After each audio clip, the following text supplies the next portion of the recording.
Apa kesudahan nyawa politik Tun Mahathir Mohamad?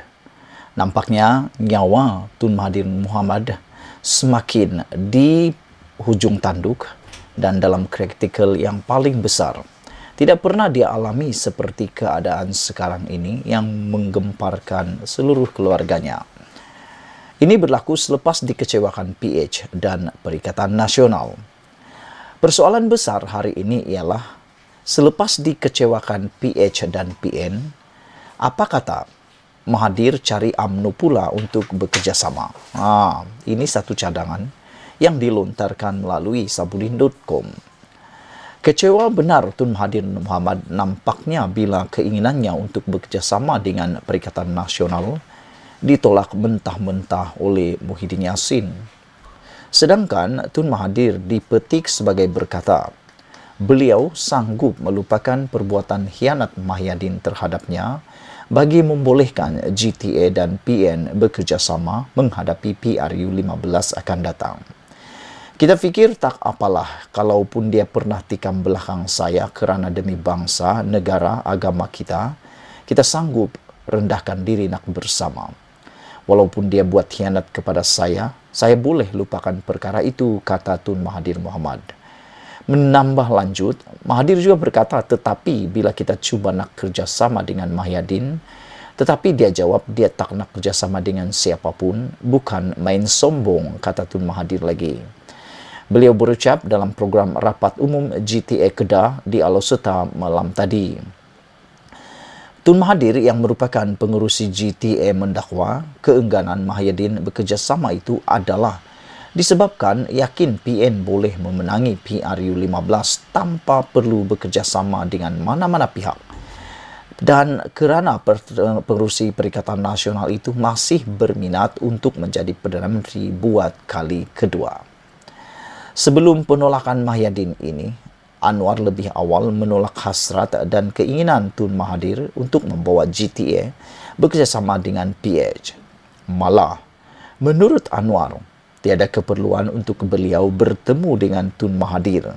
Bagi tujuan itu kerana lebih berfaedah baginya berjumpa dengan rakyat pada ketika ini. Makna kata, malang sungguh perjalanan politik Tun Mahathir bersama GTA dan Pejuang yang dipimpinnya sekarang. Kerana dua blok utama pencabar Barisan Nasional secara terbuka menolak bekerjasama dengannya.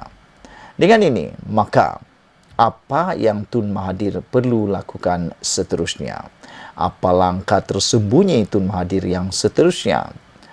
Oleh kerana PH dan PN sudah menolak untuk bekerjasama dan kalau bergerak sendirian pula, tidak mungkin beliau mampu membuat GTA menang walau satu kerusi pun.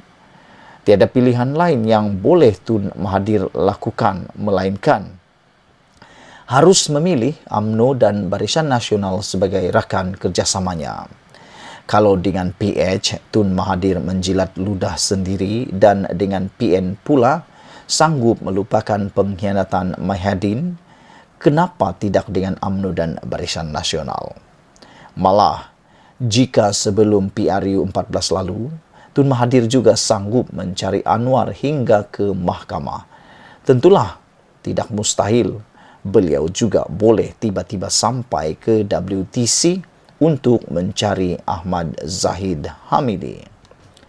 Lagipun, hanya UMNO dan Barisan Nasional saja pilihan yang tinggal untuk diajak bekerjasama bagi mengelakkan GTA hilang nyawa dalam politik negara. Tanpa bekerjasama dengan sesiapa, habislah GTA, jawabnya.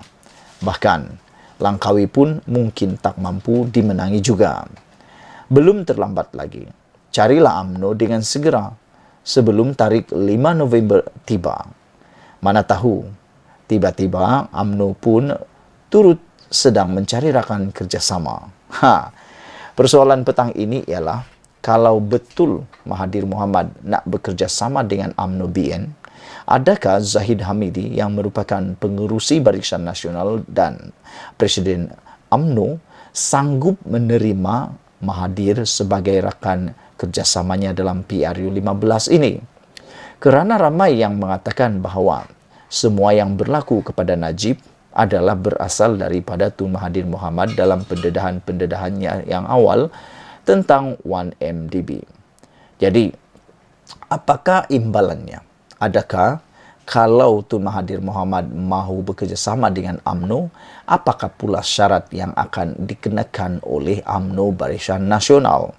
Adakah antara syaratnya ialah supaya Najib dapat diampuni dengan segera? Atau adakah untuk melepaskan pula kluster-kluster mahkamah yang lain?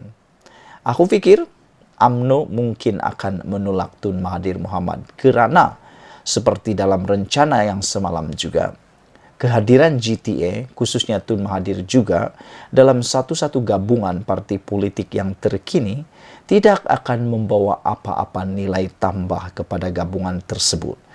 Maknanya, walaupun Tun Mahathir mengikuti gabungan itu, belum tentu mereka akan mendapat faedahnya. Boleh membawa kemenangan, boleh mempengaruhi kemenangan, boleh mempengaruhi pengundi. Bahkan mungkin juga, siapa sangka mungkin kehadiran GTA dan Tun Mahathir di dalam parti gabungan tersebut mungkin akan menyebabkan menjadi liability pula kepada parti tersebut. Selain itu, dengan kehadiran GTA juga besar kemungkinan akan berlaku pertembungan sesama sendiri. Inilah yang cuba dielakkan sebenarnya apabila bergabung dengan GTA. Kerana dengan adanya GTA, parti-parti yang bekerja sama dengan mereka atau GTA terpaksa pula untuk mengorbankan kerusi-kerusi yang mereka boleh tandingi bagi memberi laluan kepada GTA atau Tun Mahathir Mohamad. Itulah sebabnya aku fikir tidak akan ada parti yang menerima GTA sehingga pada penamaan calon ini. Memandangkan seperti yang aku kata tadi, tidak ada nilai tambah yang boleh dibawa oleh Tun Mahathir di dalam mana-mana gabungan pada PRU kali ini. Bahkan silap sikit, Tun Mahathir boleh menjadi liability kepada parti gabungan tersebut. Seperti dalam rencana sebentar tadi yang aku bacakan, silap sikit, kerusi satu pun tidak akan dimenangi oleh GTA. Bahkan, kerusi Parlimen Langkawi yang telah dimenangi oleh Tun Mahathir sejak begitu lama dahulu, mungkin juga akan kalah pada PRU kali ini, memandangkan rakyat sudah menganggap Tun Mahathir tidak relevan lagi dalam dunia politik Malaysia, selain daripada usianya yang sudah terlalu tua. Bagaimana lagi mau berkhidmat sekiranya terlalu tua dan sudah lemah fizikalnya.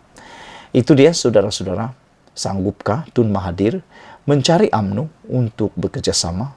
Dan sanggupkah Zahid bekerjasama dengan Tun Mahathir? Tinggalkan komen Anda, tekan butang subscribe, kita jumpa lagi.